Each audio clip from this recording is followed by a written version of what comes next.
এর সাথে এটা হয়েছে বিশেষ করে আমার এই বঞ্জামাই দুলাভাই যিনি ওনার সাথে এই জিনিসটা হয়ে গেছে আর কি।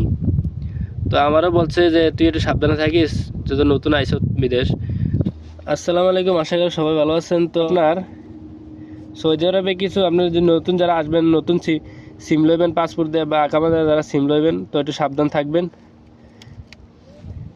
দেখা গেছে আপনার দোকানদার অপরিচিত বা রাস্তাঘাটে অনেক সময় সিম বিক্রি করার সময় কিছু সিন্ডিকেট আছে, দেখা গেছে আপনার একটা সিম উঠাইবেন, দেখা যাচ্ছে 2-3টা উঠাই ফেলবো। ওরা দান্দাই এটা, ওরা দান্দা করে সিম আপনার থেকে এমন করবো যে একটা সিম উঠাবেন আপনার 2-3টা সিম উঠাই লিব, 2টা সিম উঠানো যায়, অথবা আকামের দাম যতটুকু জানি 2টা সিম উঠানো যায়, ওরা 2-3টা তুলে ফেলাইব। 2টা তুলে ফেলাইলে একটা বিক্রি করে দিব। দেখা গেছে আপনার অনেক সময় আপনার কি হয়, ওরা একটা সিন্ডিকেটটা ওরা দেখা গেছে আপনার এই কিস্তিতে আপনার টাকা কিছু কেনাকাটা করে বা অনেক ওয়াইফাই বিল, এরপরে আপনার বিভিন্ন ধরনের ওরা মনে করলেন অপপ্রচার করে আসে না, অনেক কিছু কেনাকাটা পরে আপনার যে সিমটা, আপনার নামে যে সিমটা আছে, এই সিমটা যেগুলো কেনাকাটা করছে, যারা সিমটা কিনছে বা যে দোকানদার বেচে দিছে, তো যেগুলো কেনাকাটা করবো সব আপনার যে আকামা বা সিমের মধ্যে মেসেজ আসবে, আপনার মেসেজ দিব যে ওরা টাকা পরিশোধ করে নাই। আপনার দেখা গেছে ওয়াইফাই বিলের টাকা পরিশোধ করবো না, বিভিন্ন ধরনের বিভিন্ন জিনিস কিনবো, করবো এই। তারপর আপনার তো এই কারণে আপনার দেখা যাচ্ছে মেসেজ যাওয়ার পরে যদি ওরা টাকা পরিশোধ না করে, আপনার 3 মাস পরে এগুলা মেসেজ চলা আসতে থাকবে।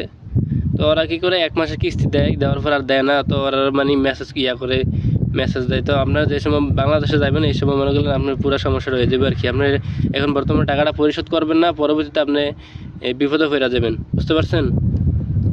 তো এটাই আপনার যারা নতুন আসবেন, একটু যারা সিম কিনবেন, একটু দোকানদার কোম্পানি আর যে লোক আছে, লোকের সাথে আপনার কথা বলে বলবেন যে আমার একটা সিম কিনে দেন।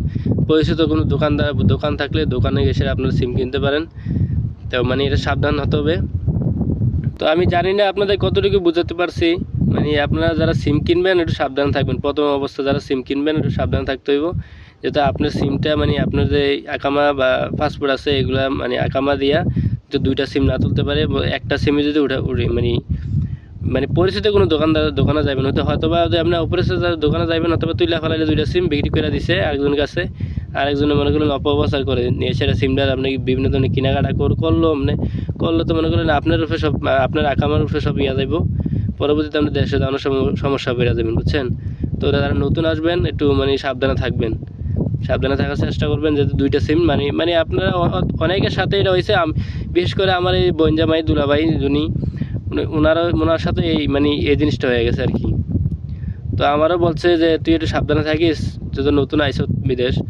আমি একটু সাবধান ছিলাম, আমার কোম্পানি যারা লোক আছে ওনাদের সাথে কথা বলছি যে এই সমস্যা, কোনো সমস্যা নাই, আমরা পরিচিত দোকানদার আছে, দোকানের সাথে নিয়ে গেছে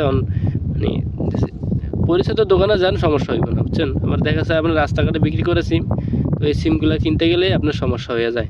দেখা গেছে ওরা সিম তো আপনাদের বলবো যে একটা সিম উঠাইতেছে, 2টা সিম উঠাইতেছে, নিয়ে এসে অন্যখানে বিক্রি করে মনে করেন এটা একটা ব্যবসা, বুঝতে পারছেন? তো আশা করি সবাই ভিডিওটা বুঝতে পারছেন। তো ভিডিওটা যদি ভালো লাগে থাকে, আমার চ্যানেলটাকে সাবস্ক্রাইব, লাইক, কমেন্ট করে শেয়ার করে যাবেন। তো আমি আপনাদের জন্য নতুন ভিডিও নিয়ে আসবো, আপনারা আমার পাশেই থাকবেন ইনশাআল্লাহ। আসসালামু আলাইকুম ওয়া রাহমাতুল্লাহি ওয়া বারাকাতুহু।